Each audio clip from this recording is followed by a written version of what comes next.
Hello, I'm Chris Hart with ARI Flow Control. In this video, we'll see how a backflow preventer works from the inside. Understanding how a backflow operates becomes much easier when you can visually see the water running through the backflow assembly.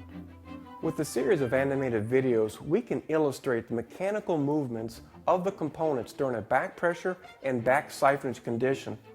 The first video will illustrate a normal flowing backflow. When pressure on the inlet side exceeds 2 psi, water flows through the sensing line in the upper chamber of the diaphragm, depressing the spring, closing the release valve. When pressure exceeds 5 psi, the first check valve opens and the zone fills. After the zone is filled, the second check opens. The gauges show the differences in pressure. When we close the inlet shutoff valve, the first check valve closes, second check valve closes, no backflow gets through. The relief valve opens. We've looked at a normal operating backflow and a shutdown process.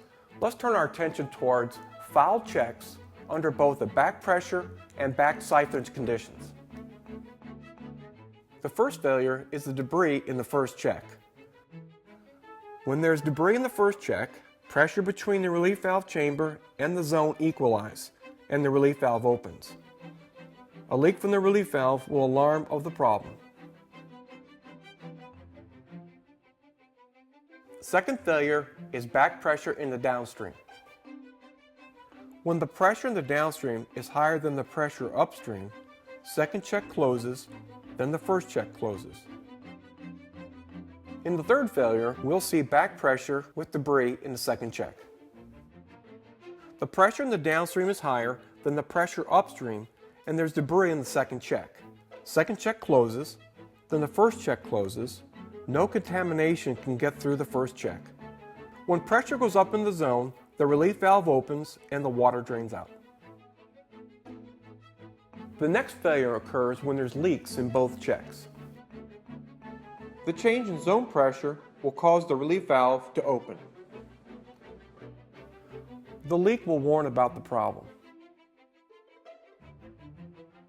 So after we've seen failures in a back pressure condition, now let's look at failures in a back siphonage condition. The fifth failure is back siphonage in the upstream. In this situation, the second check valve will close and leave the downstream line full. The first check valve will close and no backflow will get through. The sixth failure is showing back siphonage upstream with debris in the first check. Now the second check valve will close and leave the downstream line full. Air will get through the first check valve, back into the service line with no backflow. The last failure is back siphonage in the upstream with both check valves leaking. During this phenomenon, the pressure loss will open the relief valve and the leak will drain through. After watching the animated videos, we hope you have a better understanding of how a backflow preventer works. And from all of us at ARI, thank you so much for watching.